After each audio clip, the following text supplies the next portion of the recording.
say, Steve, in terms of what's Folsom's commitment been to this? This is pretty big stuff here. I think the biggest commitment in the life of the project has been our agreement, and that's pretty much a tax sharing agreement.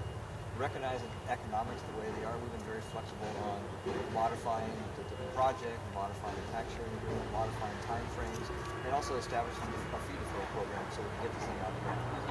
Are you amazed that the project is going along as well as it is, considering you see other malls, you see other cities? I think I read a story in the local paper that Folsom isn't necessarily as affected as much as some other towns.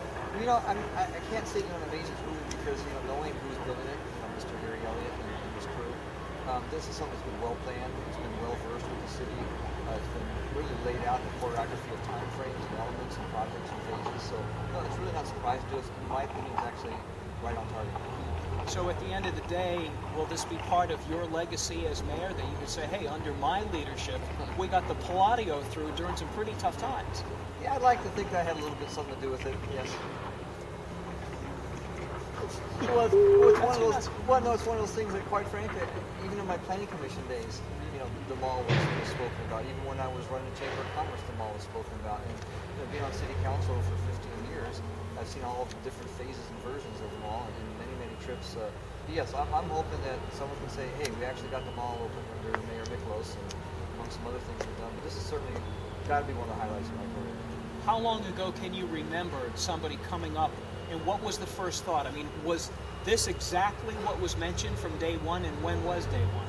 Oh, day one I remember was 1985 when I moved here when they talked about the mall. But this exact concept was probably 4 or 5 years ago, at least that I can remember, if not possibly longer. But it may be short, but my best recollection is somewhere around there. And I was very excited when they produced the concept.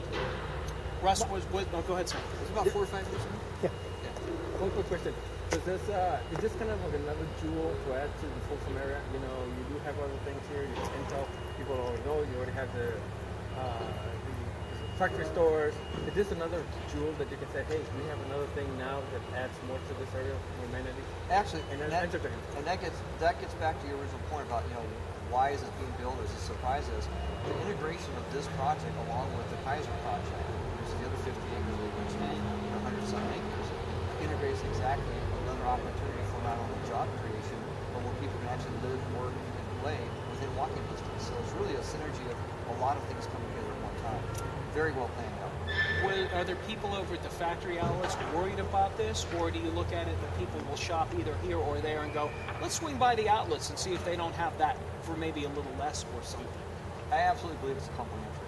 As Mr. Davis mentioned, you know, this is a target for one end of the scale. The factory outlets have a target for different proportion of the scale, and I actually think